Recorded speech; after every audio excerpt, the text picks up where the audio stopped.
এখন 2 বছর যাবত স্যারের কাছ থেকে ওষুধ নিচ্ছে কন্টিনিউ। বাবা এখনো 2 বছর সুস্থ আছে ইনশাল্লাহ। ওয়ালাইকুম রহমতুল্লাহি ওয়া বারাকাতুহু। সম্মানিত দেশবাসী, আমি cancer specialist doctor SM. Sarwar. আজকে মানববন্ধনের জন্য এসেছিলাম প্রেস ক্লাবের মধ্যে। আমরা হজকে উমরা হজ এবং বড় হজের যে বৈষম্য সেটা দূর করার দাবিতে ইতিমধ্যে সাক্ষাৎ হলো আমার বুলার এক ভাইয়ের সাথে।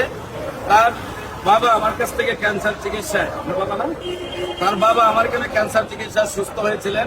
আমরা একটু তার মুখে শুনবো। আপনার নাম? সাহারুল আলম। আপনার পিতার নাম?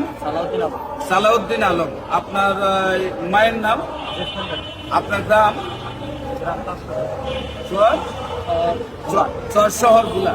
আচ্ছা, আপনার আব্বার কি হয়েছিল বা কোথায় কোথায় চিকিৎসা করেছিলেন, আপনি কিভাবে সুস্থ হয়েছেন একটু দেশবাসীর উদ্দেশ্যে বলেন। আসসালামু আলাইকুম, আমি শাহরুল আলম, বাংলাদেশ পুলিশে নিয়োজিত আছি। আমার আব্বু একজন স্কুলের টিচার ছিলেন। আমার বাবা ক্যান্সারে আক্রান্ত হয় আজ থেকে আরও 3-4 বছর আগে। আমরা ঢাকা ক্যান্সার হাসপাতালে, সরকারি ক্যান্সার হাসপাতালে, মুখ্যমন্ত্রী ক্যান্সার হাসপাতালে যাই। সেখানে প্রায় 6 মাস ঘোরার পরে 5 থেকে 6টা কেমো দেওয়া হয় আমার বাবাকে।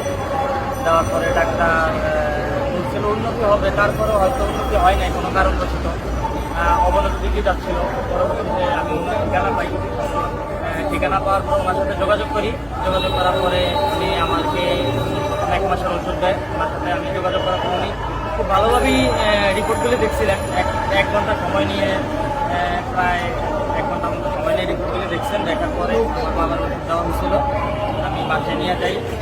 যেখানে ডাক্তার ফেরত দিয়ে দিচ্ছিল, ডাক্তার বলছিল বাসায় নিয়ে যান। বাসায় নিয়ে যাওয়ার পরে আপনি হয়তো 2 মাস সময় পাবেন এরকম। তো আমি ওনার সাথে যোগাযোগ করার পরে ওনার ওষুধ নিয়ে বাসায় যাওয়ার পরে 22 দিন পরে আমার বাবা স্ট্রোক করে। আমি স্যারের সাথে যোগাযোগ করি। স্যার বললো যে তুমি একটু সরিষার তেল দিয়ে, মানে পরামর্শ দিল আর কি, অনেক পরামর্শ দিল। পরামর্শ দেওয়ার পরে আস্তে আস্তে উনি আস্তে আস্তে স্বাভাবিক হয়। আল্লাহর রহমতে এখন 2 বছর যাবত স্যারের কাছ থেকে ওষুধ নিচ্ছে কন্টিনিউ। বাবা এখনো 2 বছর সুস্থ আছে ইনশাল্লাহ। ভালো আছে আলহামদুলিল্লাহ। স্যারের সংবাদ পাইছিলাম আমি আপনার ক্যান্সার হাসপাতালে অনেক ঘোরাঘুরি করছি। তো লিফলেট কাগজ দেখছিলাম, একটা কার্ড পাইছিলাম। আমি আমার টাকাটা না হয় খরচ তো হইতো কেমনটা দিলে, তো চিন্তা করছি যে এইখানে খরচ করে দেখি। হ্যাঁ, এই সার্কেল স্যারের সাথে কথা